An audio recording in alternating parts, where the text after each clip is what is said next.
By the time you have finished sparring, you feel as though you could collapse. Instead, you throw several jabs in the air, trying to stay on your feet. Come on, let's keep going. Your stamina has greatly improved. Ladson wheezes from the floor in between lethargic gasps for air. I can't. I'm done. If you say so, you say as you plop down face first on the bed, secretly relieved to call it a night. Ladson stays on the floor and takes deep inhales of air as you lie across the bed. Your muscles are aching, but you're not as out of breath as he is. He had put up a good fight and matched all of your moves with counter moves, but there were more than a few times when you knocked him onto his back or literally swept him off his feet.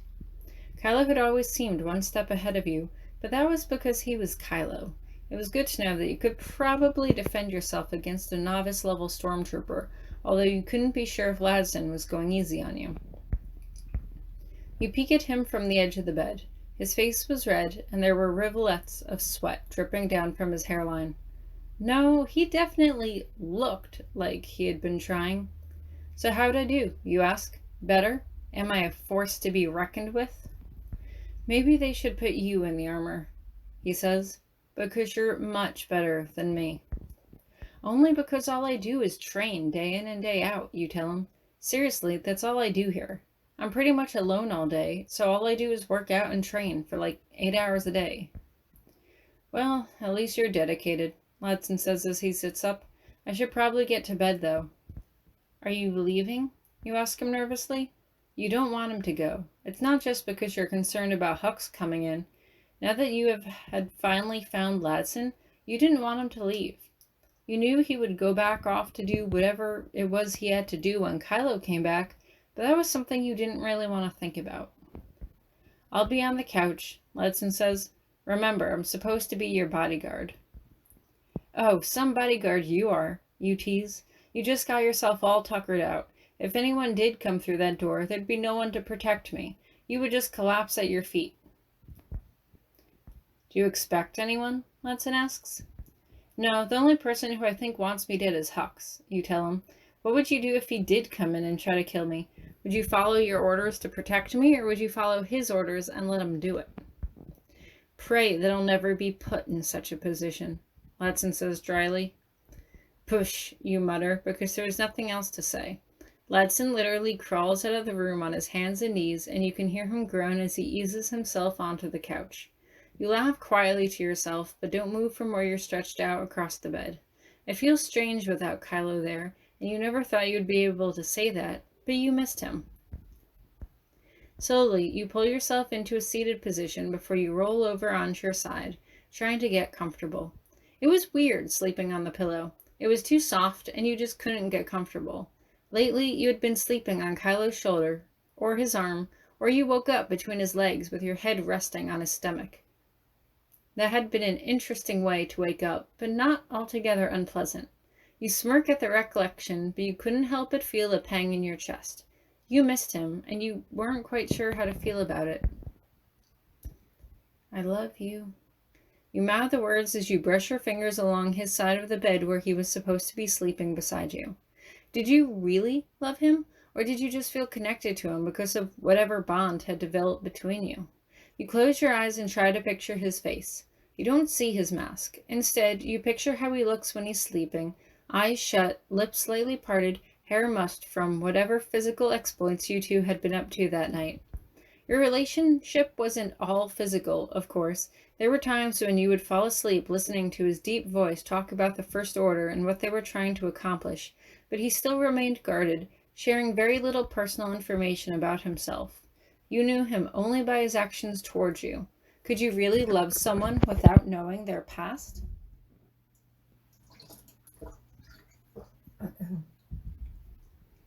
You could, you finally decide, because you did.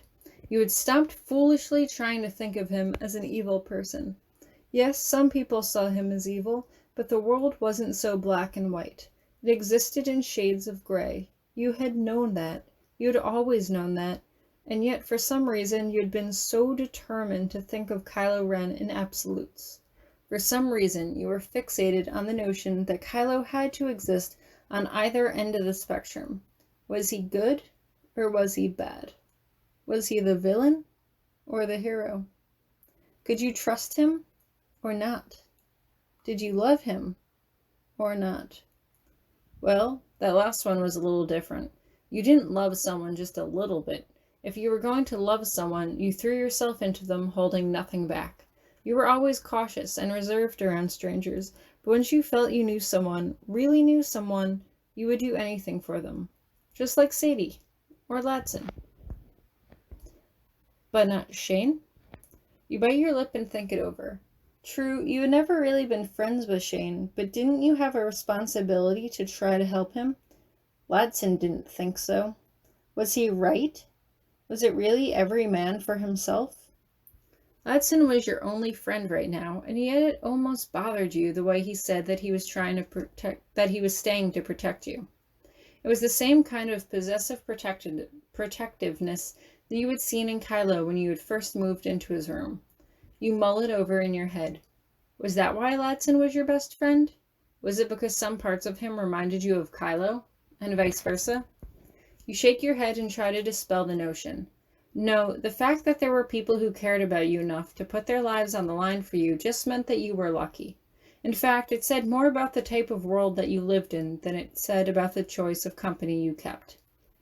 Regardless, you punch at the pillow and close your eyes, unable to sleep without the comforting sound of his steady intakes of breath to lull you to sleep. Kylo, I miss you, you say into the void in your mind. You're not sure if he can hear you or not. He probably can't, but it's worth a shot. I'm doing okay here. I'm hanging out with Latson. We spar tonight, but he's not as good as you are. Then again, I doubt there's anyone in the galaxy who can best you. You crack a grin in spite of yourself. I just wanted to say that I miss you, and I hope you're staying safe. And I hope you come home soon.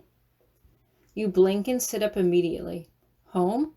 The word had just sort of slipped out. Home? Is that where you were now? Was this home for you? You had never really considered your home planet as your home, since you were only raised there for a brief time, and your academia had been a sanctuary, sure, but you had never really felt like it was a home for you. But aboard the Starkiller Base? Was this your home now? Was it just because of Kylo? Or was it something different? You had told Latson tonight that you weren't going anywhere so long as he was here, but had that really changed anything? Or had it just cemented what you knew all along, that you weren't going anywhere? You smile in spite of yourself and grab a blanket. You're having way too many deep thoughts tonight, and there's no way you are going to get to sleep with them mulling around in your mind. Draping the blanket over your shoulders, you walk over to the couch to see Latson sitting up, his chin resting on his arm. Can't sleep? You ask lightly. He blinks and looks up at you as if he hadn't heard you approach. Nah, he shrugs slightly, rubbing the bridge of his nose with his fingertips. You walk over to the far end of the couch and sit down, stretching out. You fit the length of the couch perfectly, and so your feet end up in Latson's lap. This okay? Yeah, he says as he adjusts your feet in a more comfortable position. But are you really going to sleep in here when you have that big bed inside? 'Tis lonely, you mope, pouting your bottom lip at him. Fair enough, he says. I haven't slept well since we've gotten here. Wish we still had that wine, you tell him, and he chuckles in agreement. Get some sleep, he says quietly, stroking the tender skin above your ankle. You close your eyes and bury your face in the cushion as you slowly drift off to sleep.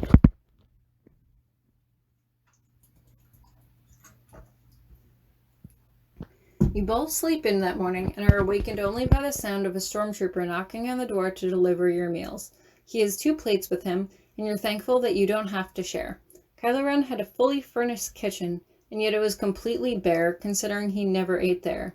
You had no idea when or where he ate, but you could probably assume that the elite staff had their own special cafeteria where they got food, separate from the stormtroopers and the rest of the personnel.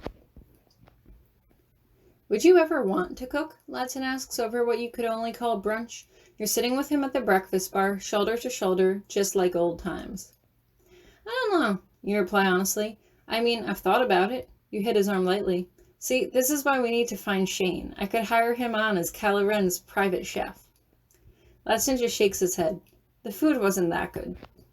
It was hit or miss, you admit. So if we're stuck in all day, what do you want to do? Is there anything to do? He asks, looking around. You just shrug, stuffing more food into your mouth. See, this is why I work out so much. Nothing else to do. Ladson just sighs. He had scarfed down his food a lot faster than you had. He slides off the stool and kneels down to sit cross-legged on the floor. Come, sit. He pats the floor of tile floor in front of him. But food, you say quickly, pointing to your half-finished plate, and he lets out a long sigh. Come, sit, he repeats. Okay, fine, but if this gets cold, I am not going to be happy, you murmur sullenly as you slide to the spot on the floor across from him. So what is it? Admiring his apartment from a whole new perspective?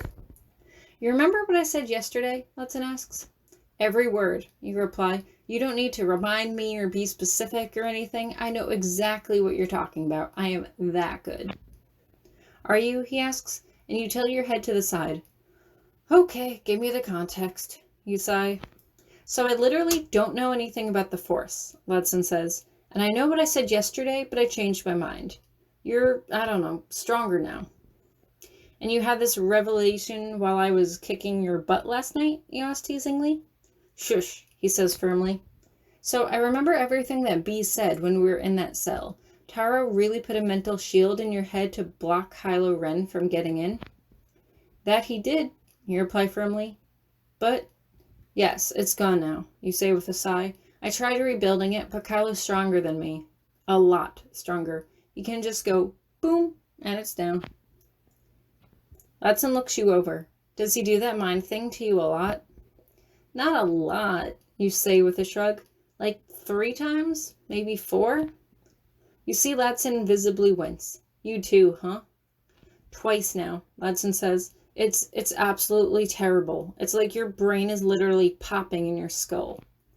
It's not that bad, you say lightly, but you're silenced with one look from Ladson. Okay, yes it is. But what does this have to do with me?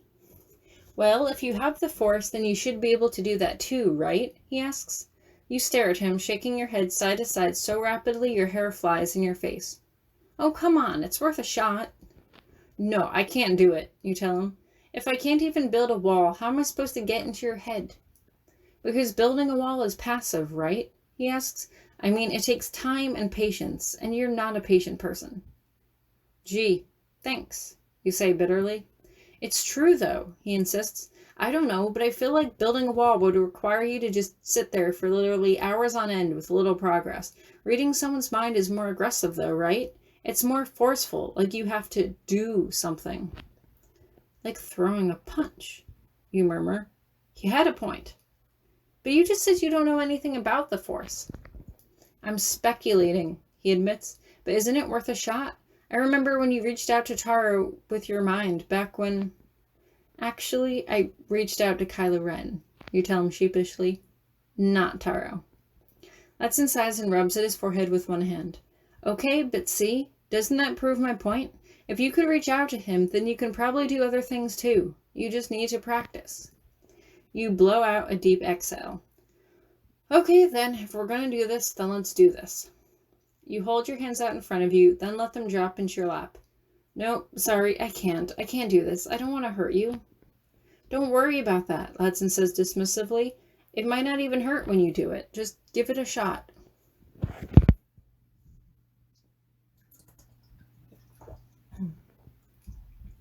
You close your eyes and put both palms against his temple, trying to focus.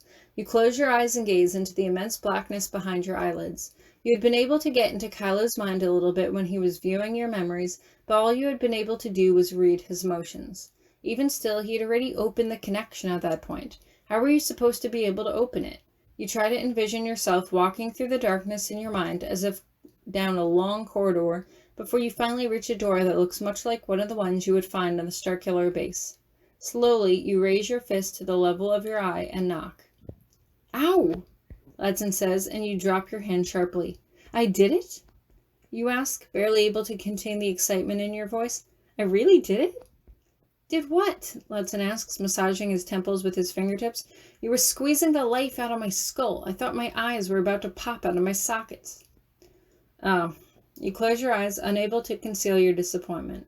No, hey, I'm sure you were doing great, Ladson says, and it's all you can do not to glare. Okay, fair enough, but let's give it another shot. Okay, you sigh. Do me a favor. Think of something emotional, okay? Like a strong memory. That might help. Gotcha, Watson says under his breath. You readjust your hands using only your fingertips as you close your eyes and focus.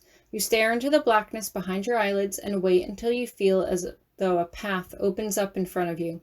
You start walking along the dark corridor again, only it doesn't feel as though you are walking as long as you had before to get to the door. This time, you don't even knock. Open. You tilt your head forward slightly, trying to focus all your energy into making the door move, and it slides open. You try to quell your eager sense of excitement as you walk through. Letson sucks in a breath just for a second, and your concentration almost wavers, but you hold your ground. Even still, you can't see anything, and you can feel an itching sensation under the skin in your arms as your frustration grows. Show me something, show me something, show me. Inside your head, your voice is yelling, authoritative and filled with anger. Suddenly, you see a flash of white, and you're not sure if it's coming from him or from you, and then suddenly, you see yourself lying on your side in that cell, your back to him. Is she dead? You can hear Sadie shrieking, but it sounds like she's shouting from the end of a long tunnel, and her voice is being bounced from wall to wall before her voice finally makes its way to you. You can see Latson wrap his arms around her as he glances towards B. It'll be fine, B says quietly, although his eyes are red with tears. It'll be all right. I'll get you four out of this, I promise. He looks so weak, so vulnerable, so afraid, so human. You forcibly throw Latson's face away from you, and he lands on his elbows on the floor behind him. Don't, you snarl, and you can feel tears welling up in your eyes as well. Don't do that. Don't try to humanize him. He used me as bait. He was the monster, not Kylo. Latson shakes his head. Believe me, I wasn't doing anything. He lets out a breath. You did it, though. You got into my head. You take a deep breath to steady yourself, pulling your knees into your chest, and Latson gives you time to collect yourself. You quickly realize that Latson hadn't been trying to do anything at all. You were seeing B as Latson saw B, more of a parental father figure. He never suffered the same kind of betrayal that you did, so of course he would still see him in that light. Honestly, you were a bit surprised at how clear his face was in Latson's memory. Were all of your memories that sharp and intact? You remembered what B looked like, but it was as faint as the memory of your father. You could make out some distinguishing features, like the color and shape of his hair, but it was all fuzzy and faded. Looking at him now made you feel like you were back in that cell, only 2 feet away from him.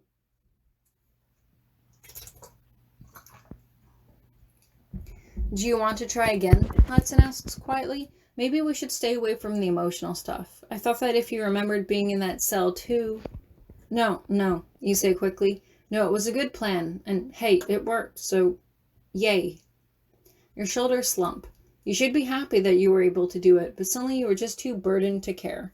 What did it matter if you could read Latson's mind anyway? That would hardly help you.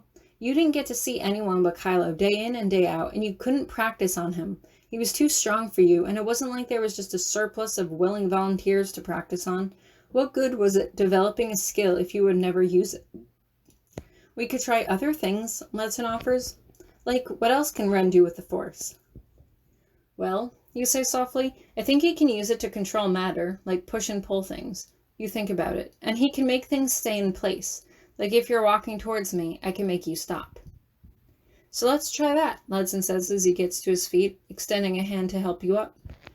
After breakfast, you reply quietly as you take his hand. You climb back onto the stool to continue eating, but the food is cold in your mouth. Nevertheless, you eat it slowly, trying to erase the image of B from your mind. Right now, seeing B that way just made you sad, and if there was one thing you realized is that you apparently had to be angry to use the Force. Kylo had warned you that if you were too angry, you would be unfocused and he wouldn't be able to teach you anything, but at least when you were angry, you seemed to get things done.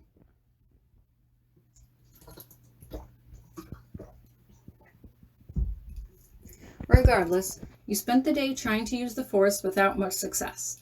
At first, you had Latson walk around the couch while you tried to stop him in place, but after about half an hour of that going absolutely nowhere, you had him just stand there while you tried to push him with your mind. That had even less success, and you decide to call it quits when your second meal arrived. You carried on light conversation about what life had been like before you arrived on base, but you couldn't help but be distracted by your failure. Yes, you had gotten into his head for a brief moment, but what if that was a fluke? If the force was there inside of you, why couldn't you build a wall in your head? Why couldn't you push him backwards? How did Kylo do all of it so easily? Was his access to the force simply more powerful than yours, or was it simply a matter of training? If he saw you at least making some progress on your own, would he train you, or would that push him further against the idea? The next few days went by in a rush. You sparred with Ladson at night until you were both sore and out of breath, and then collapsed on the couch together. You slept until breakfast, and then during the day, you tried to use the Force. You were able to get into his mind several times, but as you found it getting easier to do so, Ladson felt that it was getting more painful. Still, you kept pushing, and it wasn't until he physically pulled himself away from you that you decided to stop. Nevertheless, it was the only thing that you had actually managed to accomplish. You couldn't push him or knock him over, and it wasn't for lack of trying.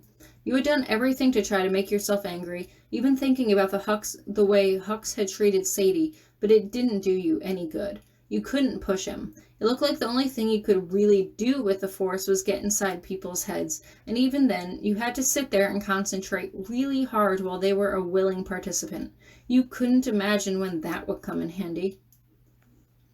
Nevertheless, you were glad to spend some time with Ladson again. It was hard for you to admit to yourself, but you had been going just a little crazy focusing on how to save Sadie and blaming yourself for everything that was going on around you.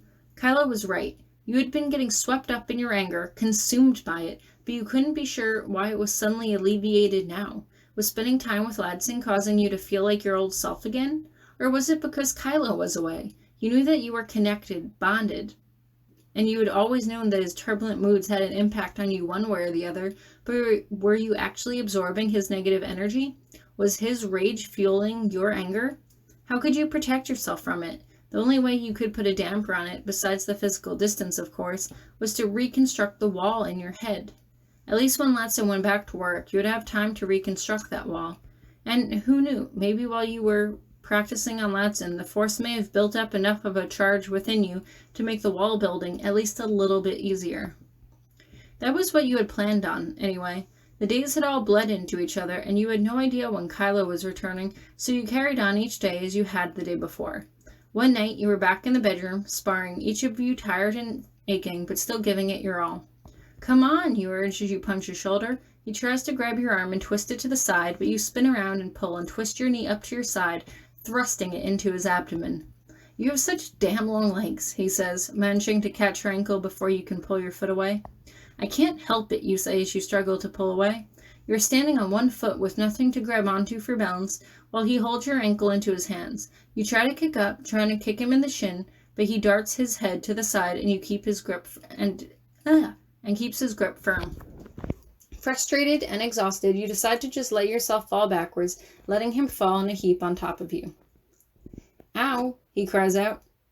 His face meets the carpet above your shoulder, and his one knee is pressing sharply into your thigh, so you move your leg out to the side in a more comfortable position. He's effectively straddling you, and the awkward position makes you laugh. "Okay, enough. I'm too tired to move." "You can't go to sleep here," you tell him, pushing playfully at his chest. "You're crushing me." Ladson makes loud sounds of snoring, and you just giggle and shriek playfully from underneath him, trying to push him off, but not trying too hard. In fact, you're so caught up in it that you don't even notice the door to the apartment has opened and someone has come inside. You're not sure what sensation you're alerted to first. You feel a sudden bubble of anger in your chest directed at Ladson, and as you try to figure out why or where it's coming from, you see a dark shape move into the doorway out of the corner of your vision. You're just about to say something when Ladson goes flying off of you, pulled into the air by his throat. You immediately get to your feet and try to say something, try to explain that wasn't what it looked like when Kylo holds up his other hand. Your legs stop moving and your voice is immediately caught in your throat. You can't move, but you can still feel Kylo's anger pulsing out of him like a heat wave as the frantic sounds of Ladson's strangled gasps for air flood your ears. "Oh, shit."